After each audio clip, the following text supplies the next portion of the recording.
All right, I'm in a full loadout today, wetsuit and everything. We're gonna start in the shallow water. This is really the first time this river has been low in a long time. We've had nothing but storm after storm, and it's supposed to rain all weekend. So I gotta get in here while the getting's good.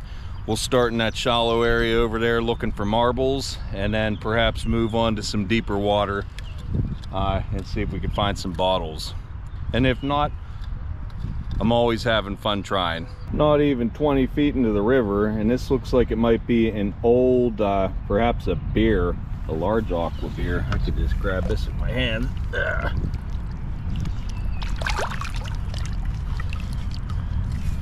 What do we have here?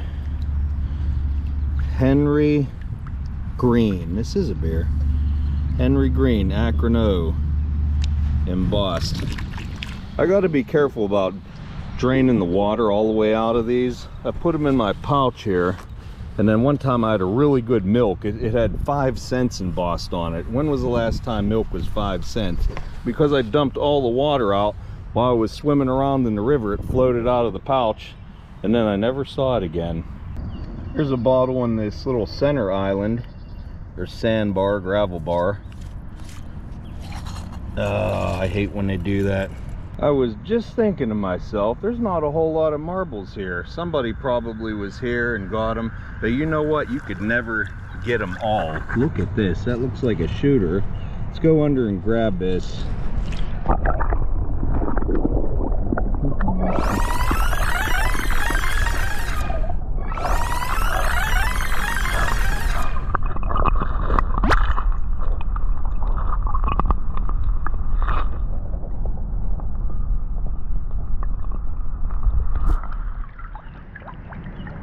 Fantastic. That is huge.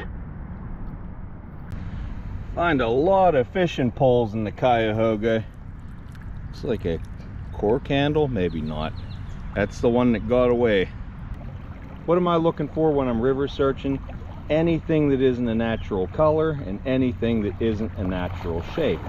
Here is a common item that you find a lot. These are porcelain inserts from early mason jars. Looks like we got another marble. Let's have a look.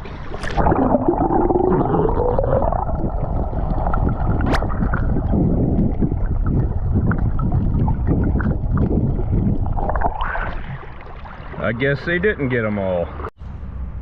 See, here's a plate fragment. Not sure how old that is. What's this weird looking stone? See exactly what that is, maybe. Just a weird looking stone. Was that something at some point?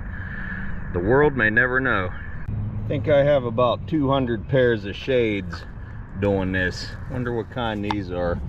I have a closer look on the cleanup. They look like junkers to me. Well, my employee agency finally got rid of their facial hair policy. So I got this going on, but I'm finding real quick that the eye's still pretty good, but around the nose, not so much. So I may have to rethink that. There's a full quart milk over there. The only way to get there though is through this mass amounts of quicksand. That's why I always probe.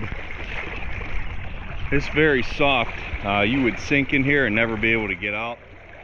On occasions, if I see something like that milk, I'll probe, make sure it's solid, and then I'll get on my belly and slink across over to that. So let's see about it. I decided to backtrack to try to go to an easier area to get to that milk, and then I see this. It's a little cork top medicine. It still has the cork in it. I wonder if it's embossed. This is gonna be broken, I have a feeling. Oh yeah, there's a little chip in that. A lot of times they're nice to find when they have the company on there. These things could go way back. If the mold seam goes to the top, then that means you're likely dealing with a machine-made bottle 1900 or after. But if it's a cork top, not much after 1900. Well, I'm on the other bank. Now I gotta walk across that. That's gonna be difficult. Let's see. Take you along with me so you could experience this craziness. Probing. See that? Breaks down about a foot. I think, look at the deer tracks. Yeah, this is not going to be easy. Let me try to think this through. Well, I made it across to the high ground. Now I got to get over there. It's right over there, but look, this is what I mean. If you don't know what you're doing in this river, you're going to go right to the bottom. Perhaps an alternate route. Somebody's a jerk. Look at all this trash. But on the positive note, I'm just above that. It's gonna have a BB gun hole in it or something, I know. Ain't that always the case? Okay, this is solid here, semi-solid. Jeez. An embossed milk, probably from the 20s or earlier. Ugh. I use this 3-prong rake or 4-prong rake to hook and then deliver it right to me. One of the best tools. Probe out in front of you to make sure you're not stepping in any soup. Okay, it's probably Akron Pure Milk. Are there any scratches? What does that say? The Akron Pure Milk Company. I don't see any lip chicks or chicks. I don't see any lip chips, flea bites, or dings. This one's going in the pouch. Oh, and I hope you stick around to the end to see how these things clean up. A lot of times if they come out of a bank and they haven't been turning in the river, they look like they just come out of the factory. Now the challenge, getting back to the river.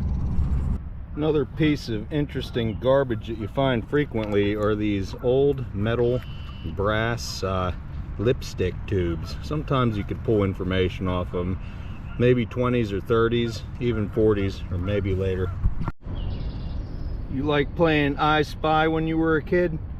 I spy something blue and white and round and spherical. Ah, that's what it is, but it's broken in half. There's a perfectly good wooden skateboard, probably from the, I don't know, maybe the early 80s, mid 80s. Here's another bit of river searching advice. Anywhere that you see sticks, car tires, anything that could catch items as they're washed out of the bank and go down river. This might be newer though and incomplete. See what it is. It looks like it could be a ketchup jar, but anyway, proof and principle. That's how things get caught up, so pay attention to areas like this. Some of you pottery people might know what these are. This is a good example of, you know, stuff that you see just all over the place. Some of it could get quite old, 1800s, 1700s, and perhaps even before. A couple of interesting items other than this goose egg. Here's something that could be a mason jar or a milk. Let's have a look.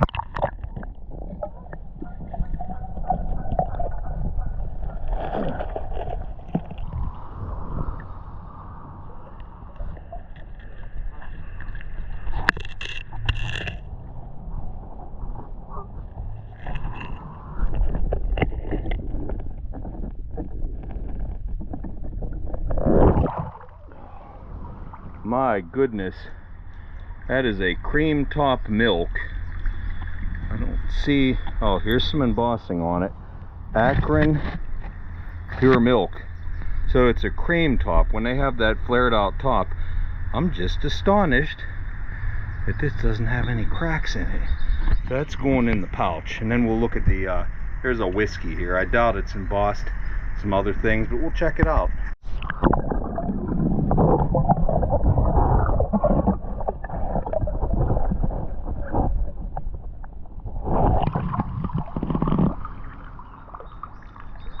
Cork top whiskey, machine made, no embossing.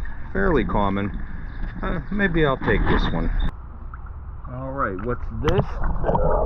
That's another milk. Just a newer milk. That's going to be a milk container services from the 60s. MCS. 50s or 60s. Again, I'm not an expert and I could be wrong. Is that a insulator?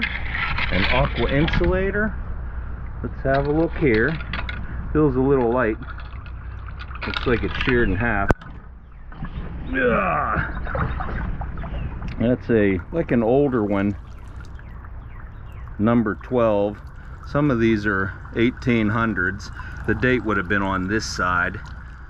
But what's that? That's some kind of soda.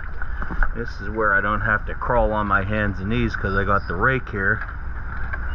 Alright. Well, it could be a beer. Looks like an aqua beer. Do we have cracks? Doesn't look like it. Huh, this might be a good one. Seam all the way up to the top, but I can tell you this is early 1900s. This is, what was this? Cleveland. Well, I'll probably say over here, right? The Akron Brewery. ABC. Here's one that has similar markings called the Cleveland Sandusky Brewery. I thought that's what this was, but you know what? Two nice beers. This one doesn't look like it turned a whole lot. Might turn out really good. Mom, I got a goose egg.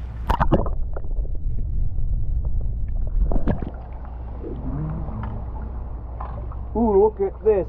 Right next to the goose egg, here's some kind of old spoon.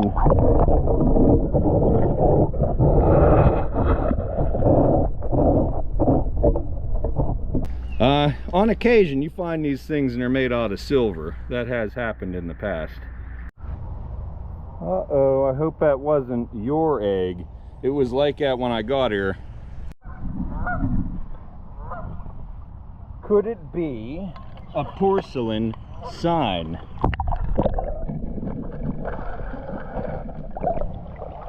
Oh yeah, it is. The other thing you find in here is some pretty decent signs. I got two Bell Telephone Company signs, very old, well over 100. Here's a Firestone sign. That would have been so nice, but unfortunately it's kind of finished. There is another goose egg. The old stone bridge. Always be careful when you're walking on a rocky bank carrying a sack full of glass, for obvious reasons. Well, at least we're at deeper water now and I could cool off a bit.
Well, it's raining, probably I would guess upstream.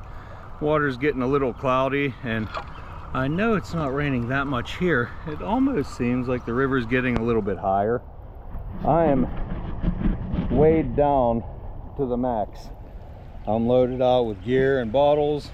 Not a bad trip. I'll see if I could find anything on the way out.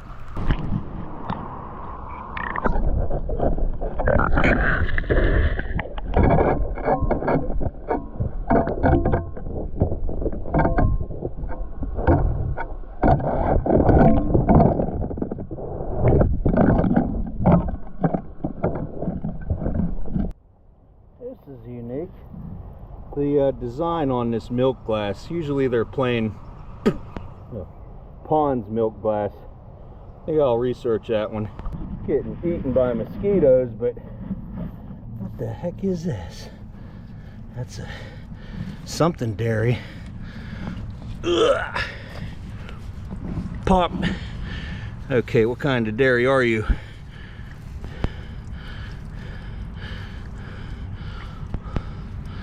What does that say? Falls.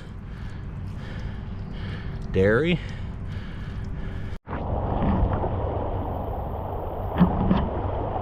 Here's something with an applied color label in the current.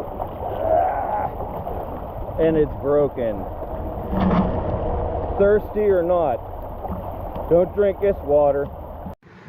Well, we got a lot of stuff that looks like it might be junk. But wait until the cleanup.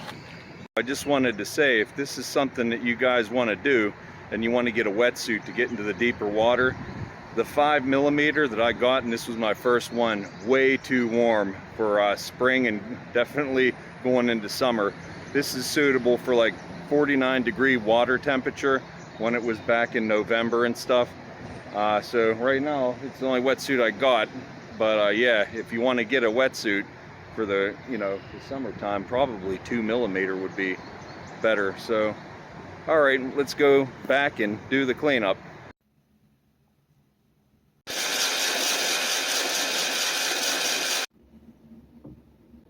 Back from the river and cleanup time. So where do we start? How about with the garbage? Junker sunglasses. Then these copper slugs. I don't know what they are. I tumbled them because I knew they weren't the right dimensions for like colonial coppers or early coins or large cents. They're a little off and they have no features on them. So I found those, and then the time before in the river, on my last river video, I found all these. So I don't know. Does anyone know what those are? I sure don't. 38 special round. Always seem to be finding 38 special rounds. 1930s Woodbury cold cream. And I picked this one up. It had these little designs on it. I thought that was a little different. These aren't worth a whole lot, but I like old things. Let's see, what else? Lipstick tube. This is probably between the 1930s and 1950s, and it has silver plating on it. So that's that. Let's see, spoon. Looks like a Rogers Brothers company, but even under magnification, I can't tell what that says.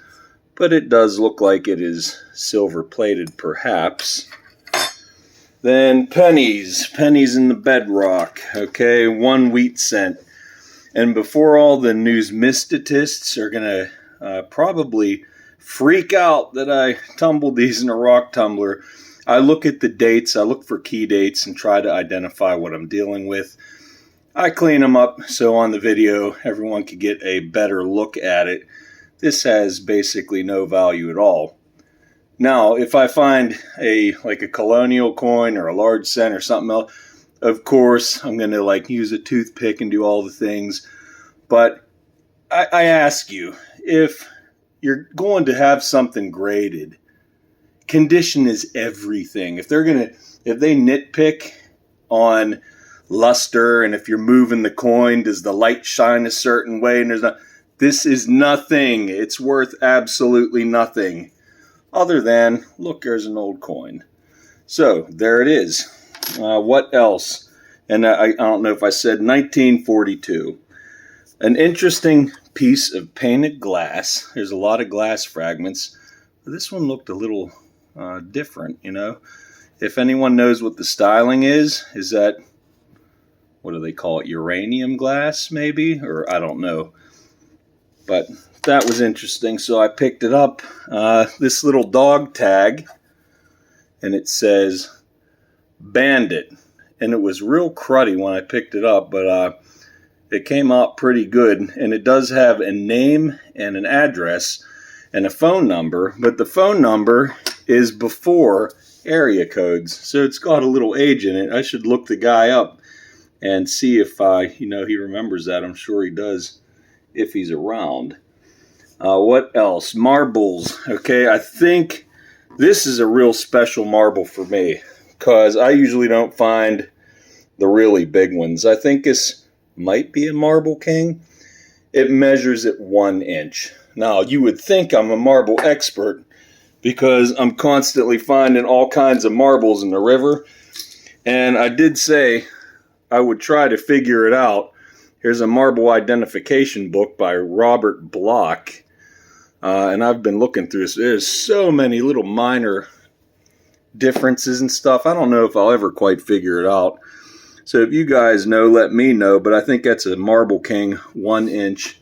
Got this blown out blue and white. And then this little guy right here. We'll induct him into the marble jars at the end. What else? The knife. Yes, always knives in the Cuyahoga. This is a Regent Cutlery Corporation out of Sheffield, England.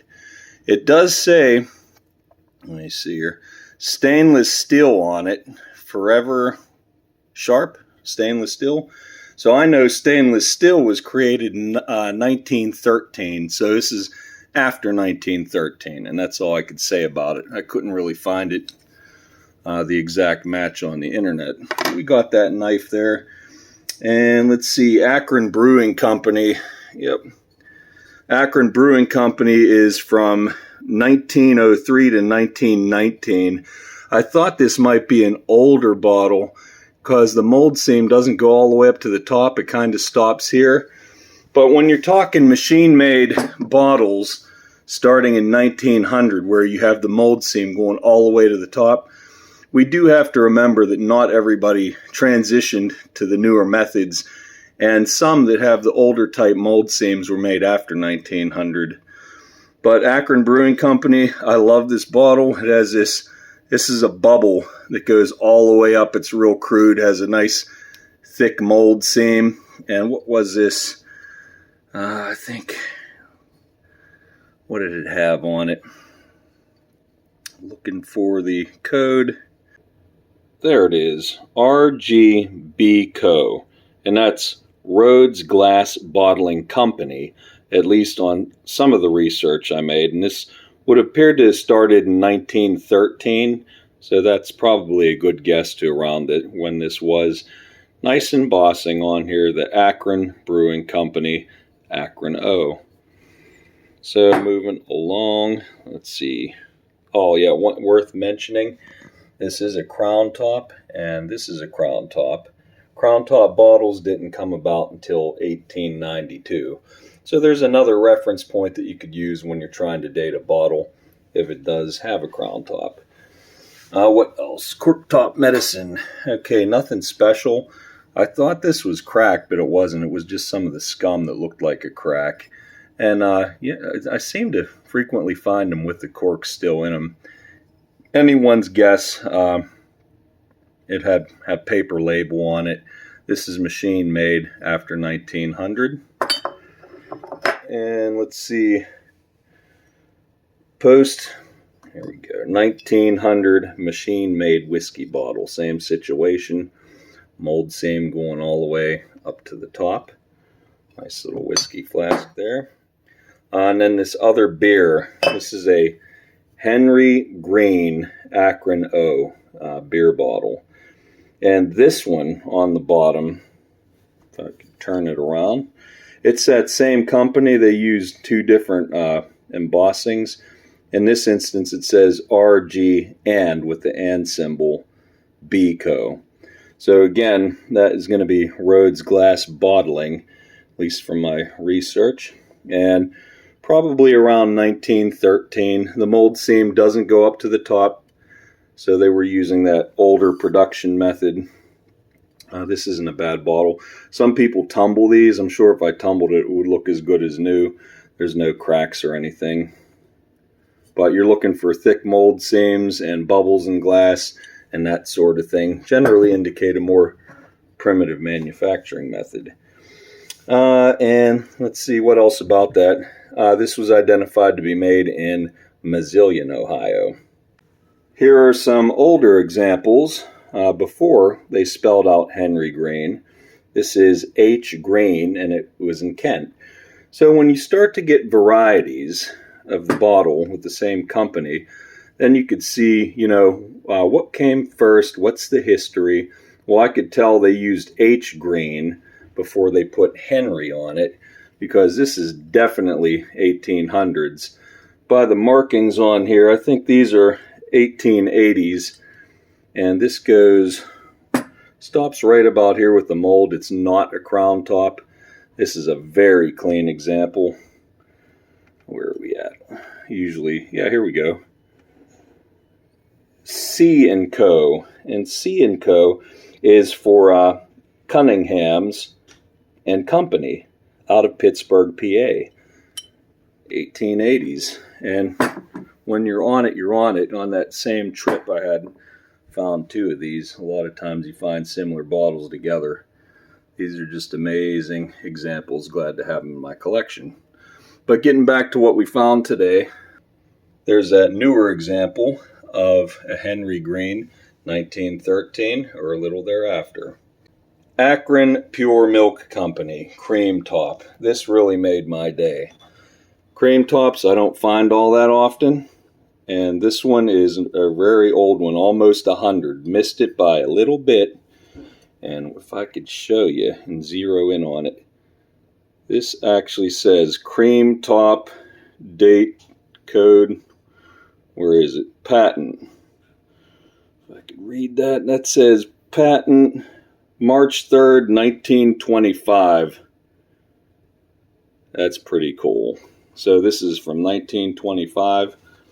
Would have had, I think, like a little cardboard insert up here, and all the cream would have been filled on the top. Nice clean example. Then we have the last 2. These are special because they're a real explanation of how things used to be. Slug plated. Falls Dairy. Oh, it looks good. 1 quart. Everything nice slug plated here. But what's the problem? Look at that. 2 perfect BB gun holes. And you probably hear me on my videos. That one probably got a BB gun hole in it. It's because a lot of them do. Especially in the river where you had a lot of people from town living by the river. And so we had that one riddled with BB gun holes. And we had this one, the Akron Pure Milk. Yeah, I didn't even clean it that good, blown out here. BB gun impact. Don't know if what that was from. Is this the culprit? This is a Daisy Model 25 that I found on my last river searching video. Right in the area with all the milk jugs. These were first produced in 1914, and could it be the culprit? Perhaps. But it just shows you a little bit of history when you go out and look and physically find what was there. The kids did use BB guns. They did shoot things like milk bottles. Probably had some fun, and were probably responsible with it. I want to say more responsible than kids today, maybe. I don't know. We got some responsible kids. But it's just, things had changed.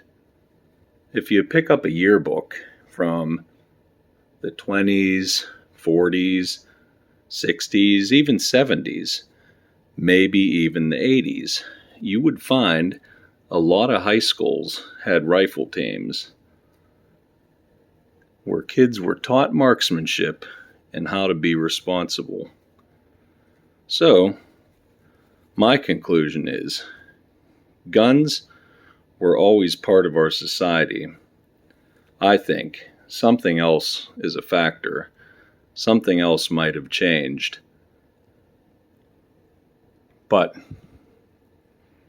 here's your proof. Here's your physical proof that kids would always go out and shoot things found right along with marbles and a lot of other toys that we find in the river. On a final note, let's induct these marbles into the marble jar. And until next time, happy hunting, everybody.